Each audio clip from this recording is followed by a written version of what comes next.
বাবা মা যেন তাড়াতাড়ি বাড়ি ফিরে আসে, ওরা অসুস্থ। আমার মা বিরাট অসুস্থ এমনি। ওখানে বোম পড়ছে, গুলি পড়ছে, ওই কথা হয়েছে, সার্ভারের কোনো কথা হয়নি। ইরান আর ইসরায়েলের মধ্যে যুদ্ধের ঝাঁজ ক্রমেই বাড়ছে। ড্রোন, মিসাইল, সাইরেন, হামলা পাল্টা হামলা, পুরোদস্তুর যুদ্ধের আবহ। এই পরিস্থিতিতে ইরানে গিয়ে আটকে পড়েছেন পশ্চিমবাংলার উত্তর 24 পরগনার দেগঙ্গার 11 জন। কেউ গিয়েছেন পড়াশোনা করতে, কেউ তীর্থযাত্রায়। ভিনদেশে গিয়েছে এমন ভয়াবহ পরিস্থিতির মধ্যে পড়তে হবে তা আজ করতে পারেননি কেউ। মুহুর্মুহু মিসাইল, ড্রোনের হানা, কানফাটা সাইরেনের শব্দ বুক ফাটিয়ে দেবার পক্ষে যথেষ্ট। বলল যে চারিদিকে গুলি আওয়াজ, বোমের আওয়াজ, মিসাইলে এইসব আওয়াজ হচ্ছে।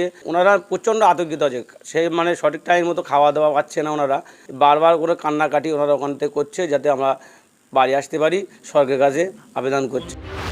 দেগঙ্গা ঢালিপাড়ার 5 জন পর্যটকের ফেরার কথা ছিল বুধবার, কিন্তু যুদ্ধ পরিস্থিতিতে সব থমকে গেছে। আমার বাবা মা যেন তাড়াতাড়ি বাড়ি ফিরে আসে, ওরা অসুস্থ। কালকে কথা হয়েছিল, তারপরে কোনো কথা হয়নি। পশ্চিমবঙ্গের সরকারের কাছে আবেদন করছি যেন আমার বাবা মা যেন বাড়ি ফিরে আসে তাড়াতাড়ি। যাদবপুরের বাসিন্দা ফাল্গুনী দেও ইরানে ট্রেকিংয়ে গিয়ে বিপদে পড়েছিলেন। আপাতত তেহরান থেকে সুরক্ষিত দূরত্বে পৌঁছতে পেরেছেন তিনি। যে জীবন সংশয়ের কথা আমার মনে হচ্ছিল, তেহরানে বসে জানলা দিয়ে ড্রোন উড়ে যাচ্ছে, বোম পড়ছে এবং ঘন ঘন সাইরেন বাজছে, অ্যাম্বুলেন্স চলে যাচ্ছে। এই যে ঘটনাগুলো দেখছিলাম সেখান থেকে অনেকটা দূরে চলে এসেছি, ফলে খানিকটা নিশ্চিত বোধ করছি।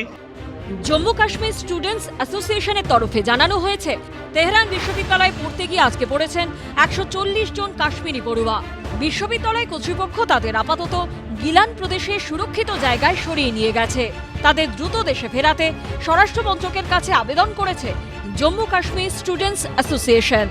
ইতিমধ্যেই ইরানে আজকে পড়া ভারতীয় পড়ুয়াদের উদ্ধার করতে অপারেশন সিন্ধু লঞ্চ করেছে ভারত। বৃহস্পতিবার 110 জন পড়ুয়াকে নিয়ে ইরান থেকে আর্মেনিয়া, তারপর দোহা হয়ে দেশে ফিরেছে বিশেষ বিমান।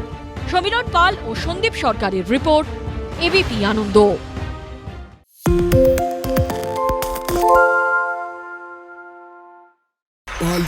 তাই নাকি? রাত্রি বাংলা গুজব চায় না, বাংলা খবর চায়।